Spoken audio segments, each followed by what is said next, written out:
Hola, mi nombre es Germán Tarán, soy licenciado en Ciencias Geológicas y estoy a cargo de la parte práctica del módulo Petrología Sedimentaria correspondiente a la asignatura Fundamentos de Mineralogía y Petrología. Esta presentación trata sobre los conceptos teórico-prácticos para el desarrollo del trabajo práctico número 1, el cual comprende la clasificación de sedimentos y sedimentitas. Los principales objetivos de este trabajo práctico consisten en introducir los conceptos básicos para la clasificación de sedimentos y rocas sedimentarias y asimismo los criterios para su diferenciación. Clasificar macroscópicamente muestras de diferentes tipos de rocas sedimentarias a partir de una fotointerpretación detallada. Y asimismo describir los rasgos principales que se reconocen en cada una de las muestras clasificadas. A modo de introducción, podemos decir que las rocas sedimentarias se dividen en dos grandes grupos. Por un lado están las rocas clásticas, es decir, aquellas rocas que tienen una fábrica clástica, como veremos a continuación. Y por otro lado están las rocas no clásticas. Dentro de lo que son las rocas clásticas tenemos las rocas volcaniclásticas, que son aquellas en donde se reconocen fábricas clásticas, pero los componentes son principalmente de origen volcánico. También tenemos rocas terrígenas y tenemos rocas carbonáticas o carbonatos con fábrica clástica. Dentro de este grupo de los carbonatos también existen rocas con fábrica no clástica, como veremos más adelante. Y dentro también de lo que son las rocas no clásticas tenemos las evaporitas o rocas evaporíticas. Y asimismo encontramos otros tipos de rocas como puede ser el carbón, rocas ferruginosas, rocas silíceas. Esta gran clasificación proviene de Nichols del 2009. Comencemos inicialmente con lo que son las rocas clásticas terrígenas. Como decíamos anteriormente, las rocas clásticas se caracterizan justamente por tener una fábrica clástica, es decir, un esqueleto o armazón principal, el cual está compuesto por clastos, los cuales en esta imagen de la parte inferior son estos granos de mayor tamaño que están representados con diferentes colores. Esto es dado que los clastos pueden provenir de diferentes tipos de rocas, tanto rocas ígneas como rocas metamórficas, o asimismo rocas volcánicas o rocas sedimentarias preexistentes. Es decir, los clastos provienen de la meteorización, erosión y transporte de restos de rocas preexistentes. Por otro lado tenemos un material intersticial, es decir, que rellena espacios existentes entre los clastos, el cual puede ser tanto de origen primario o deposicional, como de origen secundario o diagenético. Dentro de lo que es el material intersticial de origen deposicional, tenemos lo que se llama la matriz, que es justamente material clástico que también proviene de la erosión de rocas preexistentes y rellena justamente los espacios existentes entre los clastos. Mientras que el cemento es un precipitado químico que puede ser de diferentes composiciones. Básicamente existen tres tipos de cementos: carbonático, silicio o ferruginoso. Y justamente se caracteriza por ser cristalino. Es la gran diferencia entre lo que es el cemento y lo que es la matriz.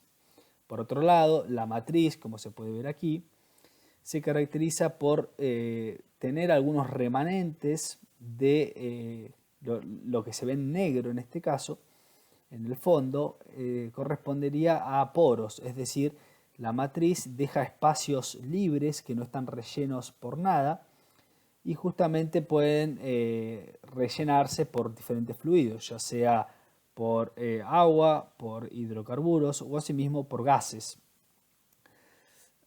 Por otro lado, existen casos, digamos, donde entre los clastos quedan espacios libres y justamente corresponden con poros, es decir, constituyen lo que es la porosidad de la roca.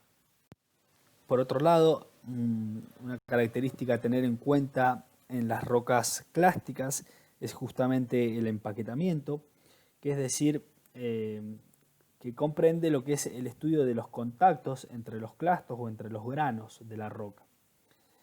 El empaque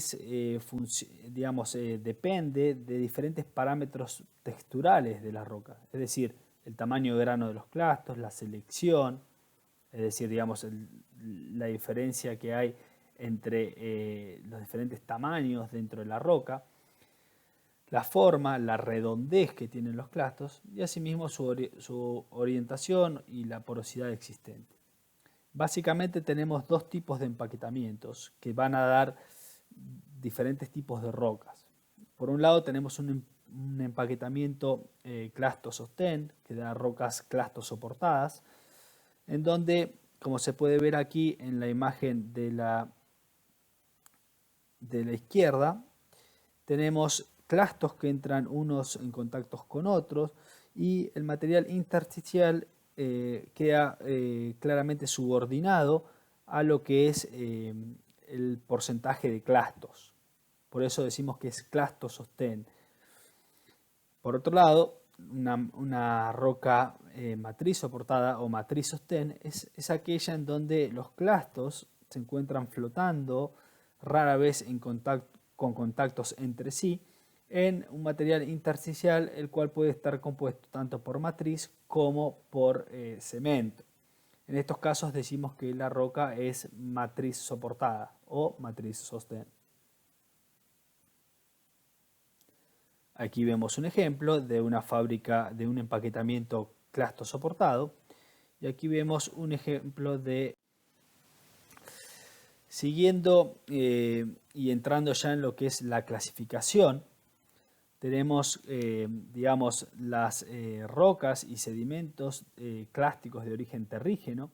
Se clasifican de acuerdo al tamaño de grano en primer lugar y asimismo a diferentes parámetros que se utilizan para describir lo que es la textura de la roca, como es la selección, la forma y esfericidad de los clastos, la redondez de los clastos, su orientación, su porosidad. Todos estos rasgos adicionales a lo que es el tamaño de grano son los que ustedes van a tener que incorporar cuando tengan que describir características adicionales a cada tipo de roca, en el caso de las rocas clásticas terrígenas. Entremos en lo que es el tamaño de grano. Para la clasificación tenemos en cuenta lo que es el tamaño de grano de los clastos, tanto de los sedimentos como de las rocas. En esta columna de aquí vemos los diferentes tamaños de grano que se utilizan para las clasificaciones en milímetros y aquí sus equivalencias en medidas phi. Básicamente tenemos tres grandes categorías, lo que son las pelitas, lo que son las samitas y lo que son las cefitas. Estos términos, pelitas, cefitas y samitas, son utilizados para lo que es sedimento. En cambio, cuando hablamos de rocas, vamos a hablar de brechas y conglomerados, para el caso de las cefitas. Para el caso de las samitas vamos a hablar de areniscas. Y para el caso de las pelitas vamos a hablar de fangolitas, que son las diferentes categorías que estamos mencionando aquí. Las pelitas, o en el caso de sedimento, o fangolitas en el caso de rocas sedimentarias, son todas aquellas rocas con un tamaño de grano menor a 62 micras o 0,062 milímetros. Probablemente muchos de ustedes han pisado alguna vez barro y se han embarrado los zapatos. En esos casos, ese barro es justamente fango y corresponde a lo que es las pelitas. Estas rocas y asimismo estos sedimentos se caracterizan por un tamaño de grano que no se reconoce a simple vista en una muestra macroscópica, en el caso de las rocas, o en el caso del sedimento, si uno toma una muestra, no va a reconocer individualmente los clastos que lo componen. En el caso de las samitas, son aquellas rocas que están comprendidas entre 62 micras, es decir, el límite de las fangolitas, y 2 milímetros, y constituyen lo que se llaman las areniscas. Aquí vemos un ejemplo de arena, y comúnmente, digamos, ustedes probablemente conozcan los materiales estos porque, bueno, las arenas son muy comunes en las playas. Finalmente, las brechas y conglomerados, o las cefitas en el caso de sedimentos, son todos aquellos materiales mayores a 2 milímetros. Y aquí vemos un ejemplo de un depósito de gravas. Aquí yo hice una equivalencia para que ustedes tengan en cuenta y busquen algunos análogos en sus casas respecto a los diferentes grupos de sedimentos.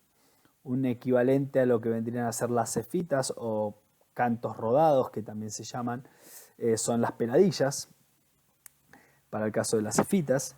Para lo que son las samitas, un equivalente es la polenta, también el azúcar. Y bueno, ustedes probablemente lo conocen justamente como decíamos anteriormente, porque las samitas son muy comunes en las playas actuales. Finalmente, para lo que son las pelitas o fangolitas, pueden tomar harina y podrán ver que no reconocen un tamaño de grano en particular, sino que ven algo que es como si fuese polvo. Y para que tengan una idea de lo que son los diámetros,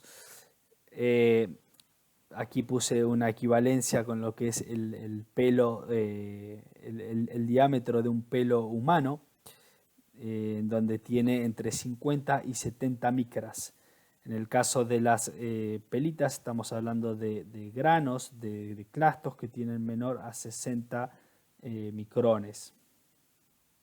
Para la clasificación de samitas o areniscas utilizaremos la clasificación de Petitjon del 87, en donde aquí les puse como ejemplo un Toblerone, justamente porque este autor llama a su cuadro de clasificación como Toblerone Plot, justamente por su similitud a una barra de chocolate.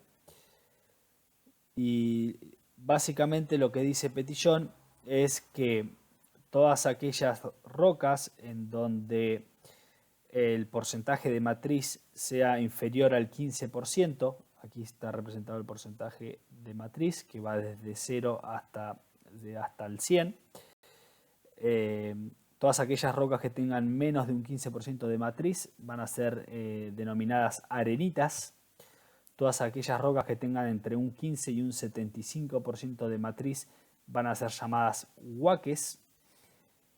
Y todas aquellas rocas que tengan más de un 75% de matriz van a ser llamadas lutitas o fangolitas. A su vez, de acuerdo a la composición, hace diferentes distinciones. A grandes rasgos, en las rocas sedimentarias de origen terrígeno tenemos en cuenta como composición lo que es el cuarzo, el feldespato y los fragmentos líticos, que son los que se ubican en los diferentes extremos de estos cuadros de clasificación. Entonces, si tenemos una roca que plotea en este extremo, tendremos una roca en donde el 100% de los clastos son fragmentos líticos, es decir, fragmentos de rocas preexistentes, que pueden ser tanto rocas ígneas como rocas metamórficas como rocas sedimentarias. Si estamos en este otro extremo, tendremos una roca con clastos en su totalidad de composición cuarzosa, es decir, clastos de cuarzo puro. y en este otro caso sería de feldespato. Sin embargo, por lo general suelen ser, digamos, las rocas suelen estar compuestas por clastos tanto de cuarzo como de feldespato y de fragmentos líticos. Es decir, suelen tener una combinación de estos diferentes materiales. En aquellas rocas en donde predomina el feldespato se van a llamar arcosas o arenita arcósica. En aquellas rocas donde predominen los fragmentos líticos van a llevar el prefijo de lítico. Y en aquellas rocas donde predomine el cuarzo se van a llamar cuarzo arenitas o huaque cuarzoso en el caso de las huaques. Y lo mismo para lo que son las huaques líticas y las huaques feldespáticas. También, como pueden ver aquí, hay algunas otras subcategorías según donde plotee la muestra de acuerdo a los porcentajes. En el caso de las cefitas, es decir, de aquellas rocas o sedimentos con un tamaño de grano mayor a 2 milímetros, simplemente cuando hablamos de rocas hablaremos de ortoconglomerado o paraconglomerado. Lo que es un ortoconglomerado tiene una matriz arenosa y lo que es un paraconglomerado tiene una matriz fangosa. Aquí vemos algunos ejemplos de lo que vendría a ser un ortoconglomerado, dado que tiene una matriz arenosa. Vemos un ejemplo de una arenita, porque tiene menos de un 15% de matriz. Y vemos un ejemplo de una fangolita o lutita, en donde el tamaño de grano es muy fino y no se alcanza a reconocer granos mayores a 62 micras. Particularmente en las cefitas, algo que no mencionamos previamente, es que cuando los clastos tienen formas angulosas, también se pueden denominar, en vez de conglomerados, se pueden denominar brechas. O sea, es el equivalente al conglomerado, pero con clastos angulosos. Aquí vemos justamente esto que decíamos de los diferentes límites. Estos son los números que ustedes deben recordar para diferenciar los grandes grupos de rocas clásticas detríticas. Aquí vemos algunos ejemplos reales de depósitos de rocas sedimentarias, rocas clásticas detríticas o terrígenas, empezando en este caso por fangolitas, en donde vemos una roca en donde no se reconoce los clastos individuales, justamente por eso los llamamos fangolitas. En este otro caso de aquí abajo vemos una alternancia entre dos litologías predominantes. Por un lado tenemos justamente fangolitas de color oscuro y tamaño de grano muy fino. Y por otro lado tenemos areniscas, que son estas litologías de color más claro. Y justamente las areniscas estas son de tamaño de grano fino, como en este otro ejemplo que ponemos aquí arriba. Las areniscas por lo general, algo que no mencionamos previamente, se clasifican de acuerdo al tamaño de grano, van desde muy finas hasta muy gruesas y pasan en el medio tenemos areniscas finas, areniscas medias o areniscas gruesas, según los diferentes tamaños de grano de los clastos. Finalmente tenemos dos ejemplos de conglomerados, un conglomerado matriz sostén, en donde los clastos están flotando en un material intersticial de tamaño de grano mucho más fino, en este caso tamaño de grano arena, la matriz. Y en este otro caso un conglomerado clasto sostén, en donde fíjense cómo la fábrica de esta roca predominan los clastos por sobre la matriz, la cual se encuentra claramente subordinada. Ahora entraremos en lo que son dentro de las rocas clásticas, lo que son las rocas volcaniclásticas. Como dijimos anteriormente, son rocas con fábrica clástica, en donde la gran diferencia con las rocas terrígenas es que los componentes, es decir, los clastos, van a ser de origen volcánico. Básicamente tenemos tres grandes grupos, que son tobas, ignimbritas y brechas. En este caso, en las rocas volcaniclásticas tenemos como componentes, tenemos por un lado vitroclastos, por otro lado cristaloclastos y por otro lado litoclastos. Los vitroclastos corresponden a fragmentos de magma enfriado. Por otro lado tenemos los cristaloclastos, que se corresponden con minerales, es decir, fragmentos monominerales que, de origen volcánico. Y finalmente los litoclastos son fragmentos de rocas generalmente volcánicas. En cuanto al tamaño de grano, en este caso los límites son similares a los que se utilizan en las rocas terrígenas. Fíjense cómo tenemos 62 micras, que era justamente el límite entre pelitas y samitas, pero en este caso hablaremos de ceniza. Ceniza fina van a ser todos aquellos materiales menores a 62 micras o 0,062 milímetros. Y las rocas asociadas se llaman tobas finas, o también se utilizan los términos, el término chonita. Por otro lado, aquellos comprendidos entre 62 micras y 2 milímetros se denominan ceniza gruesa o toba como roca. Y después tenemos lo que se denomina lapili o lapili, toba de lapili, y bloques o bombas ya para aquellos que son mayores a 64, es decir, fragmentos de un tamaño muy importante, los cuales constituyen como rocas las brechas o aglomerados volcánicos. Esta es la clasificación del tamaño de grano de acuerdo a Fisher. Lo importante a tener en cuenta es que, de acuerdo al origen de los depósitos volcaniclásticos, a veces las rocas asociadas tienen diferentes nombres. Particularmente aquellas rocas relacionadas a lo que vienen a ser flujos piroclásticos reciben un nombre en particular y se denominan ignimbritas. Por otro lado están todas aquellas rocas volcaniclásticas asociadas a diferentes procesos, entre los cuales es muy común son muy comunes aquellas relacionadas a procesos de lluvia piroclástica o de caída, que son los llamados depósitos piroclásticos de caída.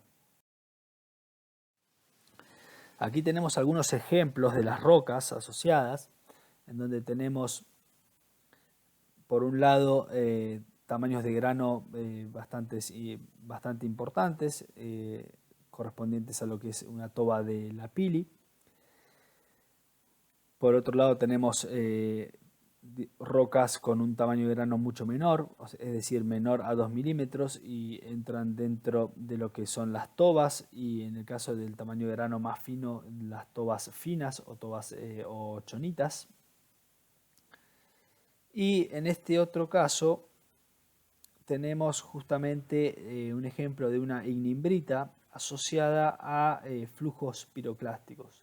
¿Cómo diferenciar una roca producida a partir de un flujo piroclástico de una roca producida a partir de de depósitos de caída? Es decir, a partir de lluvia de cenizas, lluvia de ceniza a partir de nubes piroclásticas. Básicamente, la presencia de fiames es el criterio diagnóstico de depósitos relacionados a flujos piroclásticos. Y asimismo, otros criterios son la geometría de los depósitos y otros rasgos sedimentarios. Pero en cuanto a la roca en particular, la presencia de fiames es justamente un criterio diagnóstico de depósitos relacionados a flujos piroclásticos, es decir, y ya entrando en lo que son los carbonatos. Como dijimos anteriormente, los carbonatos pueden tener pueden entrar dentro de la clasificación como rocas clásticas en aquellos casos que presenten una fábrica clástica, o asimismo pueden entrar dentro de lo que son las rocas no clásticas en aquellos casos que tengan una fábrica organógena, es decir, formadas a partir de bioconstrucciones de organismos, o en aquellos casos que tengan fábrica cristalina, en donde las rocas se originan a partir de una precipitación directa o procesos de recristalización o reemplazo, es decir, a partir de procesos postdeposicionales. Aquí vemos 3 ejemplos de diferentes fábricas. Por un lado, la fábrica clástica, en donde vemos, es muy común en las fábricas clásticas tener restos bioclásticos, es decir, restos de conchillas o de otros organismos, retrabajados, retransportados por corrientes en medios comúnmente marinos, y son depositados con material intersticial, por lo general carbonático, que es lo que constituye tanto la matriz como así también el cemento. La fábrica organógena justamente se produce a partir de una precipitación de carbonato por acción de organismos. Y finalmente la fábrica cristalina a partir de una precipitación directa en este caso. En cuanto a la clasificación, utilizaremos principalmente la clasificación de Dunham, aunque también hay otras que vamos a ver a continuación, en donde Dunham básicamente lo que hace es clasificar las rocas de acuerdo al porcentaje de constituyentes, es decir, de granos que tengan. En las rocas carbonáticas no se habla más de clastos, sino que se habla de constituyentes, y justamente los constituyentes vienen a ser los que hacen a las rocas de fábrica clástica dentro de los carbonatos. En este caso son todos estos grupos que se ven aquí, que van desde mudstone, wakestone, packstone hasta grainstone. Fíjense cómo en las ilustraciones de aquí abajo el porcentaje de constituyentes, es decir, de componentes bioclásticos, aumenta progresivamente desde un mudstone hacia un grainstone, en donde, bueno, un mudstone es una roca matriz soportada, en donde predomina la matriz por sobre los constituyentes. Un wakestone sigue siendo una roca matriz soportada, y ya lo que es un packstone pasa a ser una roca grano soportada o soportada justamente por los constituyentes. Y un grainstone es una roca prácticamente sin matriz. ¿Por qué se usan estas terminologías en inglés? Bueno, porque justamente se respeta la clasificación propuesta por este hombre Dunham, y los términos se utilizan en inglés.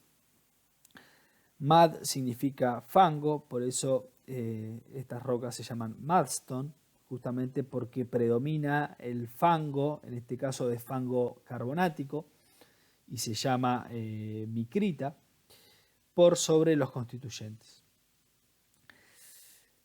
Estas 4 categorías, mudstone, wakestone, packstone y grainstone, son justamente para las rocas carbonáticas de fábrica clástica.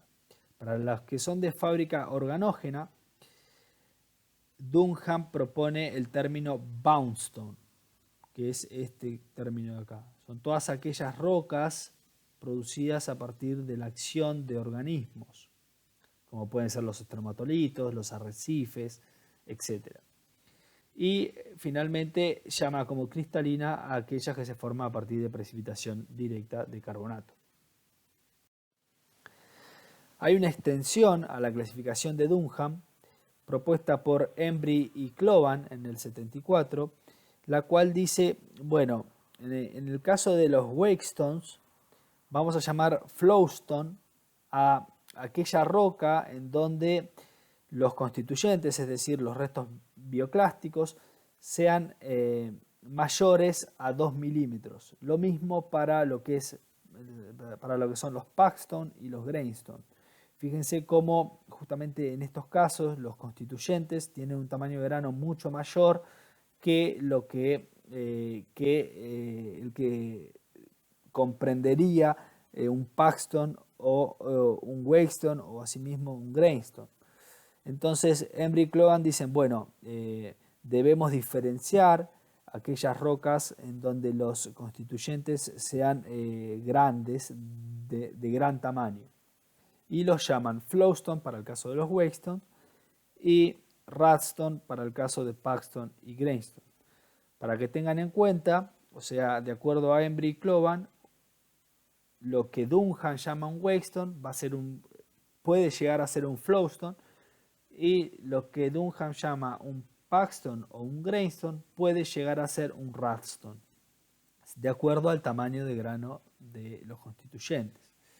Asimismo, para lo que son los Boundstone, es decir, las rocas bioconstruidas, propone diferentes terminologías, las cuales se relacionan justamente al mecanismo, digamos, a los organismos que producen el depósito asociado.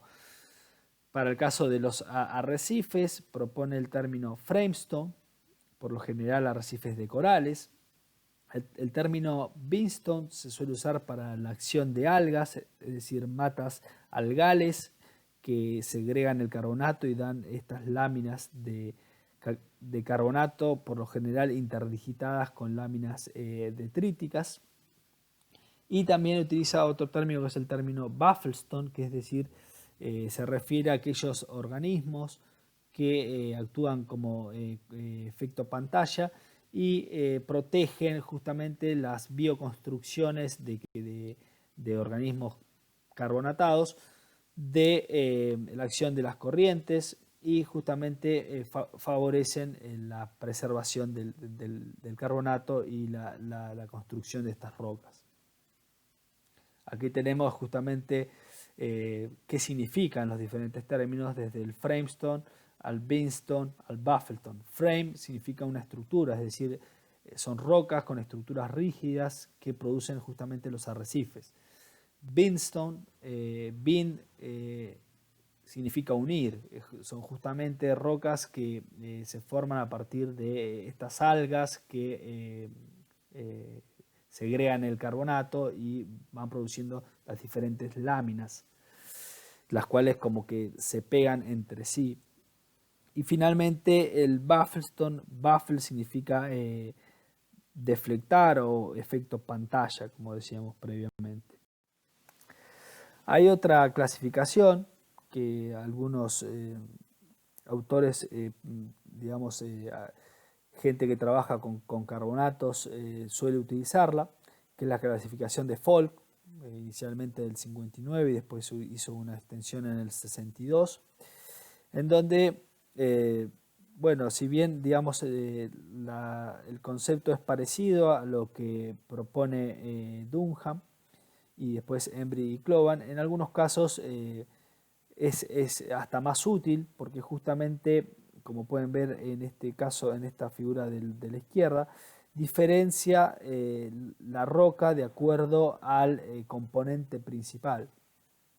Dunham no hace inferencias acerca de cuáles son los principales constituyentes, si son fósiles, si son pellets, si son olitas. Los pellets, las olitas son diferentes componentes de diferentes cuyo origen se relaciona a diferentes procesos, los cuales son todos de composición carbonática. Nosotros no vamos a entrar en detalle en esta clasificación, pero bueno, el slide este fue puesto justamente para que tengan en cuenta de que existen otras clasificaciones de carbonatos, las cuales en algunos casos llegan a ser hasta más complejas, pero justamente se refieren a las mismas rocas que las otras clasificaciones. Veamos algunos ejemplos. Aquí vemos todos ejemplos de rocas en afloramientos y en algunos casos en testigos corona.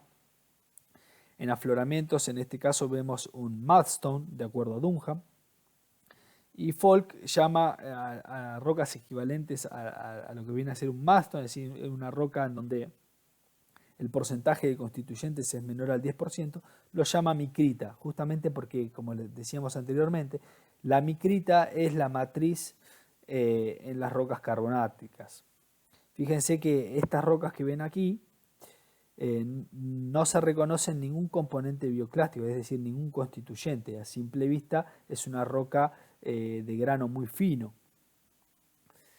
En este otro caso tenemos, de acuerdo a Dunham, lo que se llama un Paxton, porque tenemos todas estas cosas que se ven aquí, son restos de valvas, los cuales se disponen en una matriz de grano más fino, pero a grandes rasgos esta roca es, digamos, grano soportada. De acuerdo a Embry y Clovan, como los constituyentes son mayores a 2 milímetros, esto se llamaría un Radstone.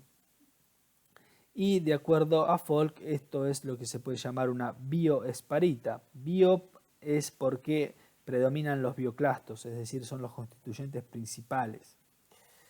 Otros ejemplos, en este caso vemos un grainstone, en donde fíjense todos esos digamos granos que se ven ahí son constituyentes tamaño arena, de composición obviamente carbonática, y es una roca en donde prácticamente no hay matriz en estos casos de aquí. De acuerdo a Folk, esto también sigue siendo lo que se llama una bioesparita, solo que estos constituyentes son de tamaño de grano mucho menor que estos que están aquí, y por eso no entramos en lo que es la clasificación de Embry-Clovan para llamar en donde se denominan Radstone. O sea, esto de acuerdo a Embry-Clovan sigue siendo un grainstone, ¿no? Y después tenemos más ejemplos, en este caso un Wakestone. Fíjense que hay algunos constituyentes flotando en una matrix micrítica. Y finalmente también más ejemplos de lo que es un Paxton. Y en este otro caso de lo que puede ser un Flowstone. Fíjense constituyentes muy grandes flotando en una matrix de grano fino. Flowstone de acuerdo justamente a Embry-Clovan y de acuerdo a Dunham un Paxton. Vemos en este otro caso vemos ejemplos de rocas bioconstruidas, en este caso un Beanstone, otro Beanstone aquí abajo, correspondientes a estromatolitos. Y en este otro vemos framestones, fíjense aquí construcciones de corales, y en este otro caso también. Bueno, ya entrando en lo que son las rocas no clásticas evaporíticas o evaporitas, tenemos básicamente tres grandes grupos, que son los sulfatos, los carbonatos y los silicatos. Algo a tener en cuenta es que las rocas evaporíticas pueden ser formadas tanto, digamos, pueden tener un origen primario, asociadas a procesos de evaporación en cuerpos de agua saturados en sales, o también pueden tener un origen secundario o postdeposicional asociado a procesos de recristalización o reemplazo, es decir, como cemento, ¿no? En el caso del origen primario, digamos, la precipitación de estas sales o estas evaporitas es función de la abundancia de la sal en un medio, por ejemplo en un lago, y asimismo de la solubilidad de esa sal en el medio. Aquellas que son muy solubles justamente son las que más le cuesta precipitar, mientras que aquellas menos solubles son las que fácilmente precipitan. Dentro de los más comunes, como decíamos anteriormente, tenemos justamente los sulfatos, los carbonatos, silicatos, y asimismo también existen otras sales como puede ser la halita o la silvita, es decir, cloruro de sodio o cloruro de potasio. Aquí yo puse algunos ejemplos de cómo funciona este proceso de evaporación. Por lo general es muy común en ambientes lacustres, es decir, en los lagos, los cuales cuando se encuentran hidrológicamente cerrados y están expuestos a procesos de evaporación de agua, se saturan a medida que el nivel del lago baja, se van saturando en sales y eso favorece a que comiencen a precipitar diferentes tipos de sales y se formen justamente los depósitos evaporíticos. Algunos ejemplos de rocas evaporíticas, en donde, bueno, en este caso tenemos ejemplos de yeso, que se caracteriza justamente por el color blanco que ven aquí. En algunos casos se dan depósitos de yeso nodular, que son justamente estas especies de clastos, digamos, que se ven aquí, que corresponden a nódulos de yeso o cristales de yeso, y yeso laminar en este otro caso, donde se forman capas más continuas. La anhidrita también es muy común, que es otro sulfato, pero a diferencia del yeso está deshidratada y suele ser muy común Finalmente entramos en lo que son en un grupo de rocas no clásticas que Nichols lo llama como otras, porque por ahí son rocas que no son tan frecuentes. Y tenemos a grandes rasgos carbón, y rocas ferruginosas y rocas silíceas. Y pusimos algunos ejemplos de depósitos de carbón. El carbón se caracteriza por, digamos, un contenido de carbono orgánico muy alto, que de acuerdo al porcentaje los carbones se clasifican con diferentes terminologías. Cabe destacar que el carbono orgánico, es decir, la materia orgánica que la compone, suele ser de origen vegetal y por lo general se forman, digamos, estos depósitos de mantos de carbón, son muy comunes en los pantanos, en ambientes continentales, donde se establecen condiciones reductoras que favorecen la acumulación y la preservación de la materia orgánica. Y asimismo, bueno, acá tenemos otros ejemplos de rocas ferruginosas. En este caso se da un interestratificado, es decir, una alternancia entre bandas de diferentes composiciones. En el caso de las bandas rojas, son justamente las que son ricas en hierro y corresponden a hematita. Y en este otro caso, las bandas oscuras son bandas de magnetita y son justamente las que están enriquecidas en hierro. Otro caso común, otro ejemplo, son las radiolaritas o chert, como podemos ver aquí, en donde son rocas compuestas, digamos, en su totalidad por cuarzo o sílice de tamaño, digamos, de un tamaño de grano muy, muy fino, en donde los componentes justamente son exclusivamente radiolarios, que son microorganismos, es decir, microfósiles que habitan en ambientes marinos y se caracterizan por tener una conchilla de composición silicia. También suele darse depósitos de chert asociados a las diatomeas, que también son microorganismos que viven en medios subacuos y tienen composición silicia. Finalmente aquí puse una lámina de una fosforita, es decir, un nódulo de fosforita, donde bueno, son rocas que se caracterizan por un elevado contenido de fosfato, que puede provenir tanto de restos óseos de fósiles, como así también de zonas con elevada productividad biológica que favorecen justamente la depositación de guano rico en fósforo. Bueno, finalmente en esta diapositiva se presenta las bases para la clasificación, dado que bueno, el práctico fue reacondicionado para su realización virtual. digamos, se presentan las muestras en diferentes láminas de fotos, de muestras macroscópicas. Hay algunas muestras de sedimentos también. Y bueno, para lo que son las rocas, inicialmente van a tener que poner el tipo de rocas, si se trata de rocas clásticas o rocas no clásticas. También tienen ahí en los archivos subidos en Moodle, tienen la guía de colores de Munsell para ponerle el color de la roca. Y después también hay en los fundamentos teóricos, en el PowerPoint, hay diferentes cartillas que se utilizan justamente para guías, tanto para lo que es el tamaño de grano, como para la matriz, la selección.